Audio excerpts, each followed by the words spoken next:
Today, we are diving into the incredible world of young Anitafrika, an artist who doesn't just tell stories, she completely redefines what storytelling can be. This isn't just about poetry. It's really a blueprint for finding the power in your own voice, in your own history, to spark your own personal revolution. So let's get into it. We're going to start with just one word, a single, powerful word used to describe Young, rebel. And that really sets the stage for everything we're about to unpack. We're not just talking about an artist here. We're talking about a force of nature, someone who challenges the way things are with every single word. So what does this rebel fight for? Well, the poet George Eliot Clarke just nails it with this quote. It's about seizing freedom to love and license to shout.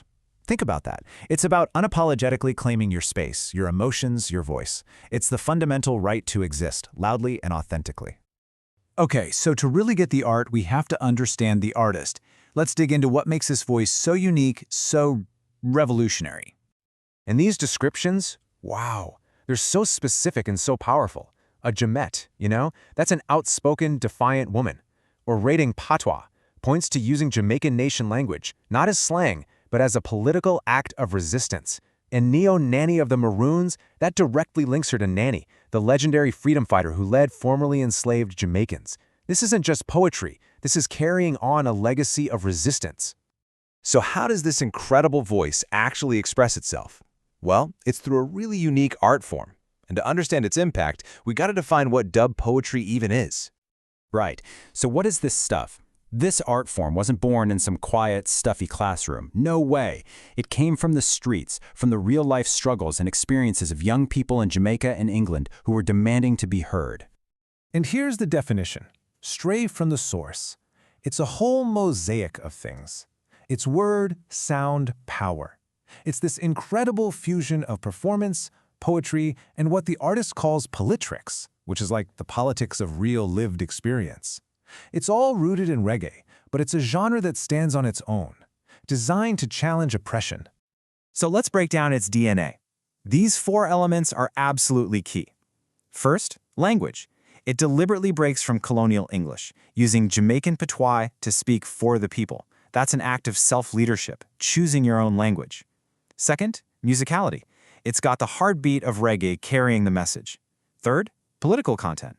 It doesn't just point out problems, it digs into injustice and actually proposes solutions. And finally, performance. It's an oral tradition, like the West African griot, the storyteller, connecting directly and spiritually with the community. And that idea of the griot, the storyteller, it's so important. This isn't just about performing. It's about a sacred responsibility that's been passed down for generations. It's about her story, not just his story. And Young makes this so clear. She says storytelling was taught to her by her mother, and her mother's mother, and her mother before her. Do you hear that? This isn't a career she chose, it's a legacy she inherited, a spiritual duty passed down from woman to woman. So what's the point of all this storytelling? Well, it's seen as an offering. It takes all the pain, the struggle, the challenges of everyday life, and weaves them into something divine. It becomes a way to find gratitude and healing and even celebration right in the middle of hardship. It's about transforming suffering into meaning. Okay, so now that we've got the artist and the art form, we can get to the absolute heart of the message, this whole new way of looking at revolution. I want you to forget what you think you know about revolution for a second. The politics, the marches, the big manifestos. The source gives us this radical new idea, and it starts right here. True change, real revolution, is totally impossible without passion and spirit. It has to come from inside. And just look at what this kind of revolution includes. It's not just about the fight. It's love, and it's pain. It's sacrifice, and it's making mistakes. It's dancing, and it's funerals. It's burnout, and it's forgiveness. This is revolution as the full, messy, complicated, beautiful human experience. It's a vision for change that includes every single part of our lives. And it all comes back to this one powerful line. And notice the spelling, revolution, passion. That's completely intentional. It's reclaiming language, just like the art form itself does. It's driving home the point that real, authentic, heartfelt passion is the fuel. It's non-negotiable for any kind of real transformation. So, why does any of this matter to you? Because these aren't just cool ideas for an artist on a stage. They're actually a blueprint for your own life, for your own journey of self-leadership. Let's go back to this incredible line from the artist. Storytelling is about responsibility to the community, and it's a reflection of the self.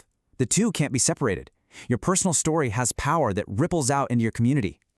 And really, this is what it all boils down to. Your story, with all its twists and turns, its triumphs and its scars, is a reflection of you. That's where your power is. Understanding it, owning it, and telling it. That's the first step toward your own self-leadership.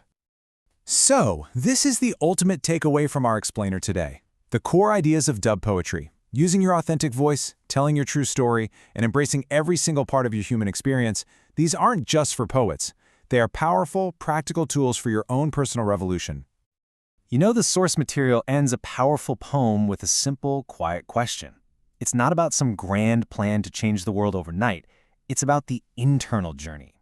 So we want to leave you with that same question to think about. How will you grow?